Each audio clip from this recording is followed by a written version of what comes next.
Hello and welcome to this week's episode of Nacho Problems, where we turn ordinary recipes into extraordinary nachos.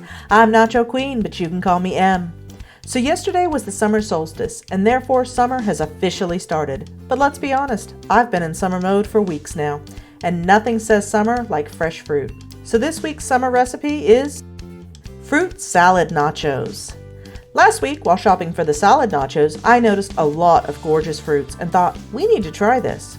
We've also got some returning guests this episode who are here to get fruity with us. So let's get started. Step 1, the cheeses. Just like for our salad nachos last week, we're going to be making 3 different cheeses. First up, we're going to make a peach compote. What we need for that is about 2 to 3 cups of diced peaches. These are left over from the cobbler a few weeks back. 2 tablespoons water, 2 tablespoons lemon juice, and some sugar. I used about a 1/4 cup, but adjust this depending on the sweetness of your peaches. Dice up your peaches and place them in a small sauce pot over medium heat. Then add in your water, lemon juice, and sugar. Stir well and bring to a boil. Then cook for 5 minutes, stirring regularly, before reducing the heat to low and simmering for another 5 to 7 minutes. Once it's cooled down, we're going to use my immersion blender to puree it a little. You don't want it completely smooth, but just try to give it a little more of a sauce consistency. That's cheese 1. Next up, Margarita is back to make a honey lime yogurt sauce. For that, she's going to use 1 small container of honey flavored Greek yogurt, 1 lime, and some honey. Add the Greek yogurt to a small bowl, then zest the lime into it until you have about a 1/4 teaspoon. Now drizzle in some honey and stir well. Taste and then add more honey or some lime juice depending on whether you think it needs more sweetness or acidity or both. That's cheese 2. Next up we have whipped cream. For that we need about 2 cups heavy whipping cream, about 2 tablespoons powdered sugar, and some fruit flavored liqueur. This is optional, but I'm using pineapple. Let's break out Stevie mix here. So as I've shown before, making whipped cream, it's always best to start with a chilled bowl. This is especially important during the hot summer months. Add in your heavy whipping cream and beat on high for 2 to 3 minutes or until it begins to thicken. Then we're going to add in our sugar and continue beating until it's stiff. I'm going to remove some for the kids before adding liqueur to the rest. You want to beat for another 30 seconds after adding it. I'll be honest, I didn't measure here, I just poured, tasted, and poured some more. So start with about a tablespoon and adjust up from there. We did end up adding a little more sugar to it as well, but you'll want to taste and adjust as you go. That's all for cheese 3, so let's move on to step 2, the toppings. For our toppings, we just went a little crazy in the produce department. I've got some strawberries, some kiwis, grapes, a couple of clementines. This is a red banana, which if you've never tried, I highly recommend. We've also got some mango, which I detest, but Margarita loves, and some fresh mint for my garden. Now, the whipped cream reminded me of the ambrosia they used to serve at school when I was little, so I added in some mini marshmallows and some maraschino cherries to complement that. And as you see, we also have some pineapple. Now, you might be wondering why we opted for canned instead of fresh pineapple. Fresh pineapple is one of the great delights of my life. However, it's also highly acidic.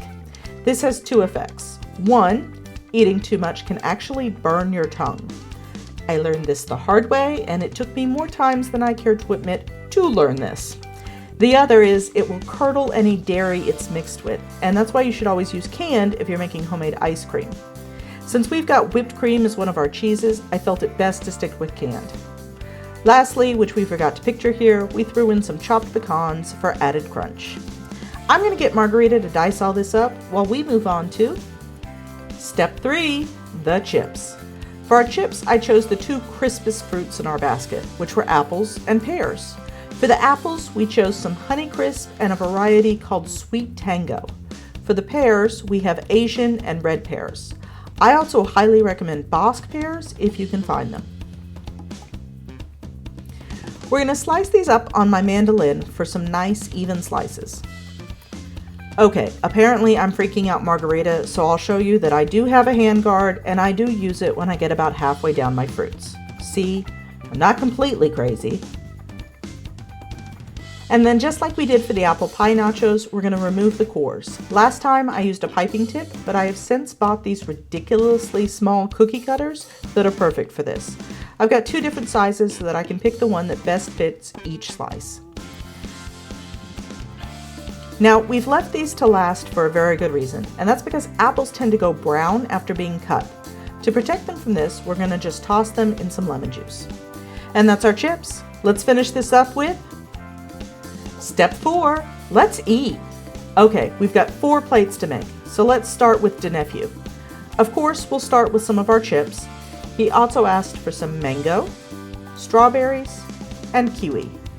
Then a dollop of the kid-friendly whipped cream, and a cherry on top. Next up is Margarita, who opted for strawberries, grapes, mango, kiwi, and clementines, topped with the yogurt sauce and pecans. Jimmy Buffett was next, and basically asked for everything but the kitchen sink, including all 3 cheeses. The final plate is for me. I wanted clementines, grapes, strawberries, kiwis, and pineapple, with a peach compote, some mini marshmallows, pecans, and a mint leaf. Alright, let's do some taste testing.